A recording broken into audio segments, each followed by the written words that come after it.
let's look at how scales work into the picture here. Of course, you already know that the song is made up of scale notes.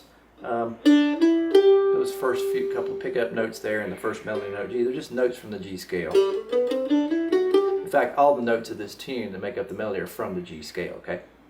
Well, what we can do is since we're treating the song as a vocal song, that's really what it is, right? She'll be coming around the mountain, it's a vocal tune. In a vocal tune, you're going to have usually a fairly simple melody. It's not going to be a real dense melody like a fiddle tune or a crazy jazz piece, right? It's going to be fairly simple. And what happens is at the end of phrases, there will usually be a little room. There will be sort of this space where nothing much is going on. So what we can do is we can fill in those spaces the same way we would with a singer with scale concepts, scale ideas. And you know, the idea would be that if I'm singing the song and we're playing it the same way we sing it, she'll be coming around the mountain when she comes. Right here's where that gap is, okay? So what we're going to talk about is how to fill that gap up, and so we keep the melody intact, but we're creating some interest in between, okay? And we're going to start with, we're just going to put scales and folded scales together. I'm going to give a brief introduction to you about that next.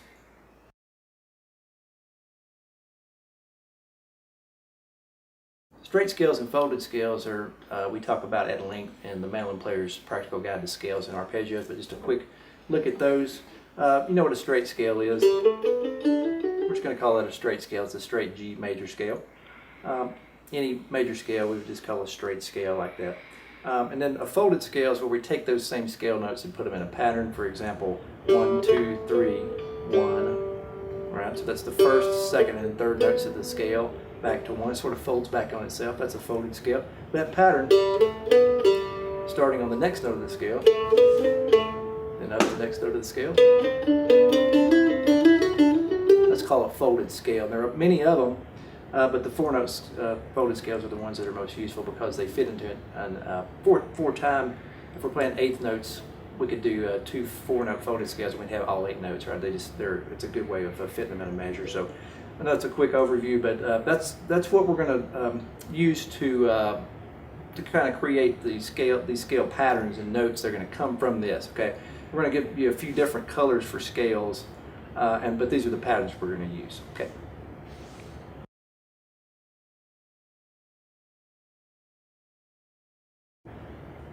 So what we're really doing is filling in between melody notes where there's a space.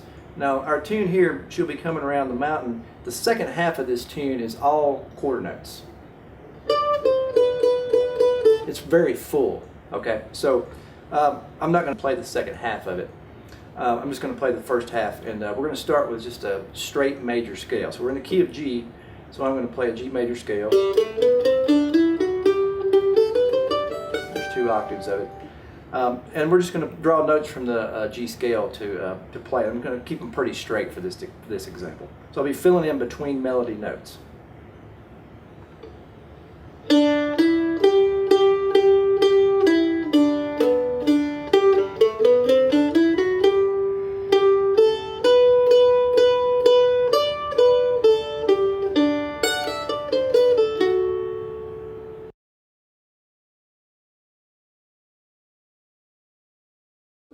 Alright, so we've played all 7 notes of the major scale.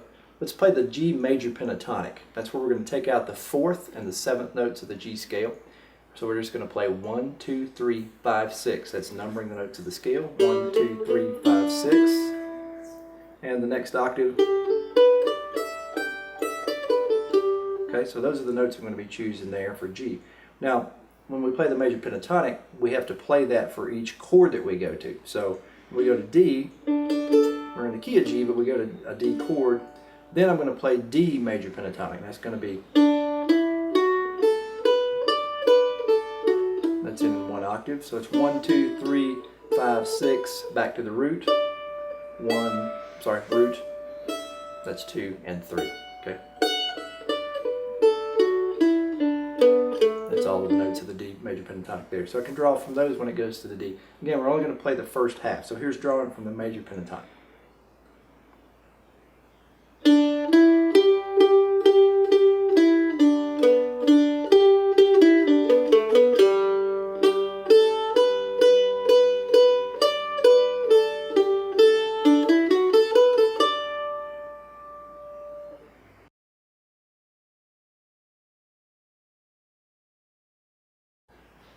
So from the major pentatonic we can build the major blues. And that's, if we go back to major pentatonic, we got 1, 2, 3, 5, 6. We're going to add one note, which is the flat third. So I got 1, 2, flat 3, just B flat. Keep the major third, 5, 6. So that's the major blues, all right? Now, again, this song goes to a D chord, and the rule for playing the major blues is if you're going to stay in that sort of category of playing the major blues, you have to play it for whatever chord you're playing over. So if we go to D, we're still in the key of G, but we're playing over a D chord, and we have to play the D major blues. That's going to be 1, 2, flat 3 is the F natural. And we can include the F sharp, A, B, D. Everything else about the major pentatonic stays the same. We just add the one note. Okay, so again, we're just playing the first half, so we'll just be dealing with the G major blues and the D major blues.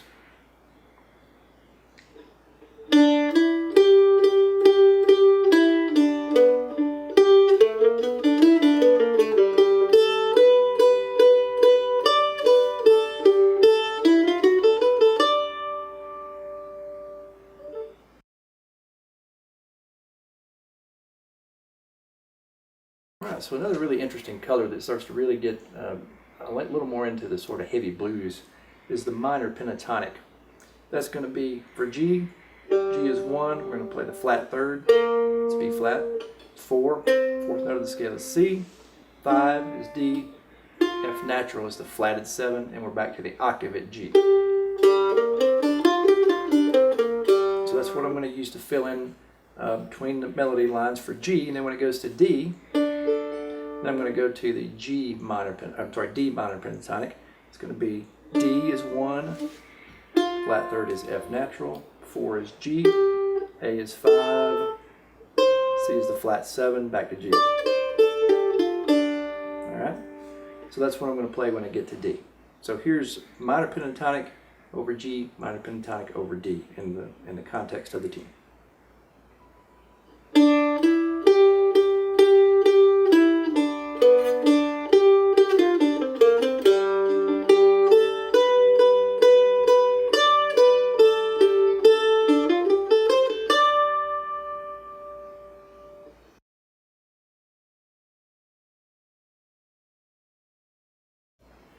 Okay, the same way that we took the major pentatonic and we added one note to it to make major blues, now we can take the minor pentatonic and we add one note to that, and it's the minor blues, and it's what musicians refer to as the blues scale. So if you hear somebody say the blues scale, this is what they would mean. They would have to qualify it as major blues if that's what they meant.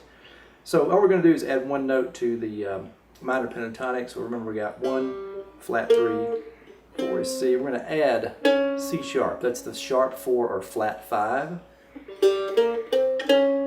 And then D is the 5. F natural is the flat 7. Remember, everything about the minor pentatonic stays the same. We're just adding the one note. Alright? And now remember, when I go to D, I'm going to switch to the minor pentatonic, and then I can add the one note to make it the minor blues. I'm going to go 1, flat 3, 4, I'm going to add it's G sharp or A flat. It's the sharp 4 or flat 5 that we're adding right there. Everything else stays the same. I have the 5 is A, C is the flat 7, back to the octave at D. Okay? So here's the tune with those as fill licks. Okay.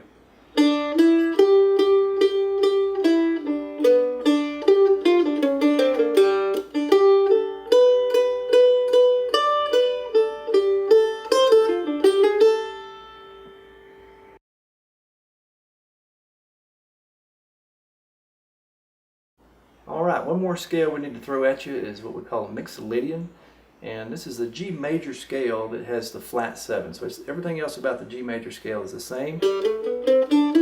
Here's my major 7 that belongs to the major G major scale. I flat that, it's my F, and that's the only thing that's different. So we call it Mixolydian. Alright, now when I go to D, I'm going to do the same thing. I'm just going to take a D major scale just to show you. So we have a C sharp in the D major scale. We flat that. and that becomes a C. So that's the scale that I would use now as we are playing Mixolydian between the vocal lines or the melody lines. Okay.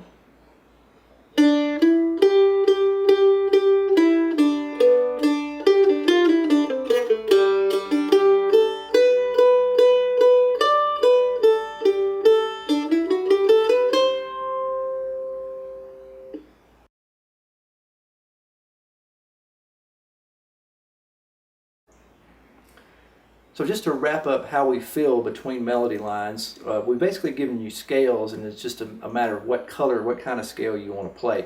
So we had major scale, major pentatonic, major blues, minor pentatonic, minor blues, and Mixolydian.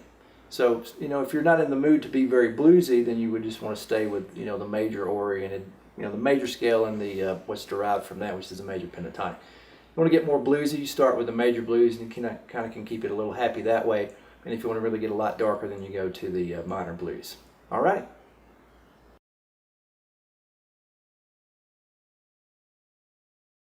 Now, if you take all the things that we've talked about so far, and assuming you can play, you know, any one of those at any given time to some degree, you can take all that information and then play with different dynamics, and it creates a whole, almost a whole different discipline of its own. I mean, I can take a couple of notes here. Let's say we do the intro. I'm just doing a tremolo there. I can just reach in and grab certain notes and make them louder. I'm going to keep the same motion going, but just watch what happens if I just make certain notes louder, certain ones quieter.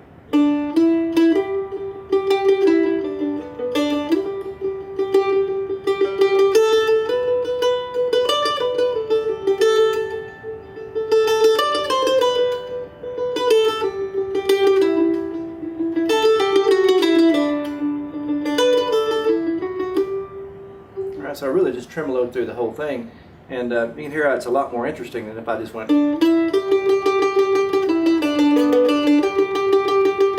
Right. So just keep dynamics in mind anytime you play certain notes. That way you don't have to stop what your right hand's doing. In other words, if I want to keep the sound of but tremolo, still emphasizing the lead notes that make up the melody, and kind of backing off my upstroke. Again, it keeps you from having to change your right hand as far as what you play. All you need to do is just quieten down on certain notes. That can be a really a good way of just making your music more interesting.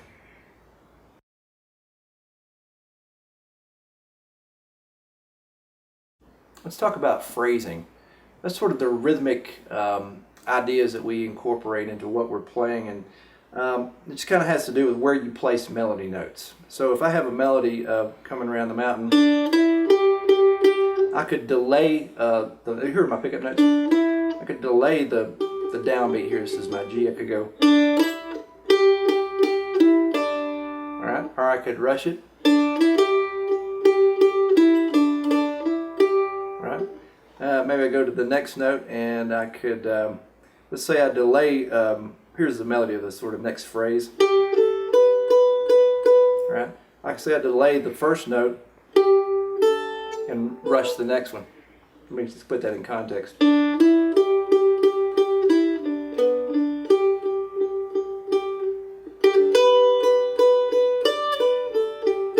right, so I'm really playing the same notes. I'm just putting them in different places in time. And one thing you can do when you're sort of improvising, and the spaces between the lead lines that we did, where we filled in with scales, you could take those lines, and let's just say if you were playing this run right here, so if I'm going, I could change the downbeat. In other words, if I'm going 1, 2, 3, 4, 1, watch what happens when I put it on 2. 1, 2, 3, 4, 1. 1. Here's the downbeat. 1, 2, 3, 4. 1, 2, 3, 4. 1. See how it completely changes the feel of it? So you can, again, you can take what you already know and just change where you place it, and it can create a different thing. So you can do that a lot of times with your phrases. Let's say I'm doing this line here. pentatonic thing here. Okay. All right. So I'm going to fill that, use that as a fill lick between phrases.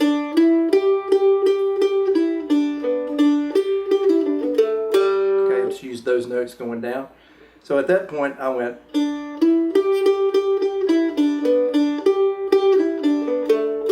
I've started on 2. 1, 2. Okay. So if I waited till 3, 1, 2, 3. See how I did that? Put it in the. Had to end up being ready to catch that next note, but still, you're creating solos. We're not improvising at this point, right? So you can work that out.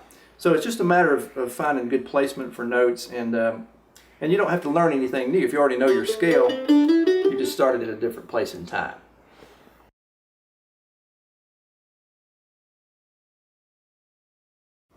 All right, so finally, note articulation is the last thing that we'll talk about to sort of create a different kind of interest in your playing.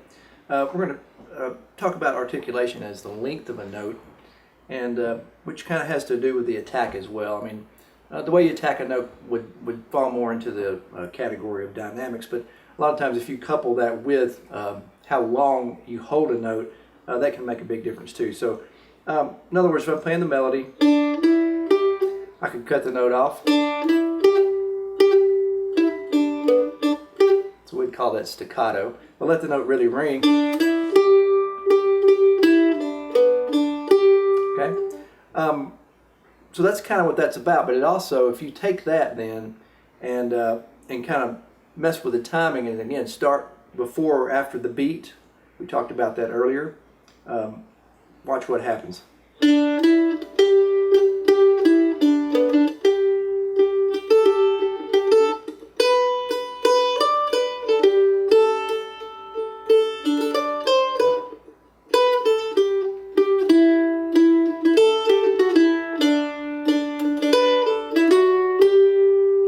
So it can get a little swingy, and I was kind of overdoing it there to let you see kind of how it works. But it can get a little swingy, but you can throw a little bit of that in here and there without it being too obnoxious if you want to play sort of a staccato kind of sound. Most of the sound that we play in sort of folk music, country, bluegrass, tends to be this legato, smooth sound anyway.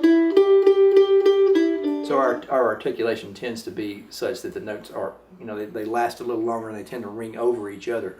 And swing and jazz is kind of a little bit more again staccato, and the rhythms are a little bit more sort of herky jerky compared to what we do in folk music.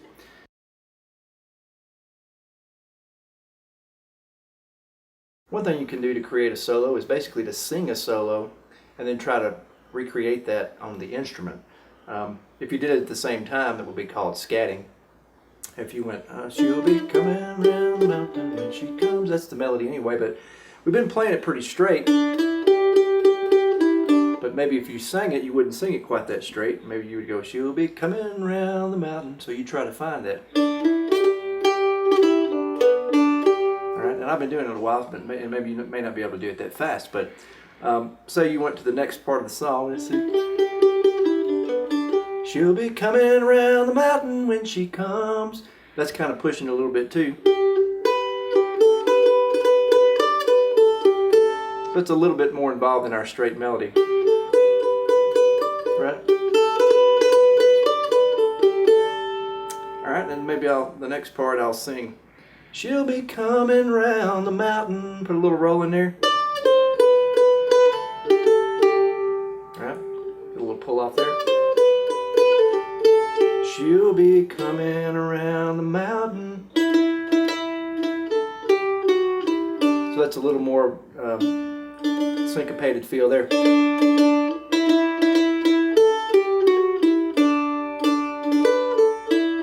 So I just kind of keep that same feeling going when I go to the next part.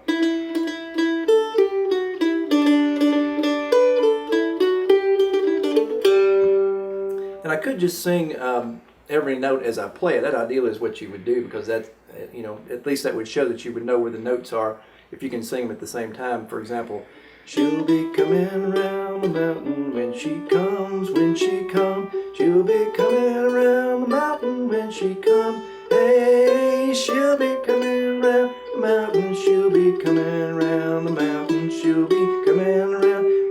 coming, when she comes, when she comes. All right, so there I'm kind of creating melodies on the spot as I go. I'm sort of improvising at that point. But usually you can sing something that may be more interesting than what you can play if you're sort of a beginner player. So give that a shot. That's sort of the scat style way of creating solos.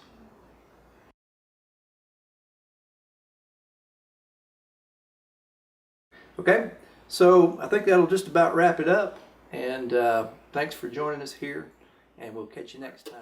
1, 2, 3.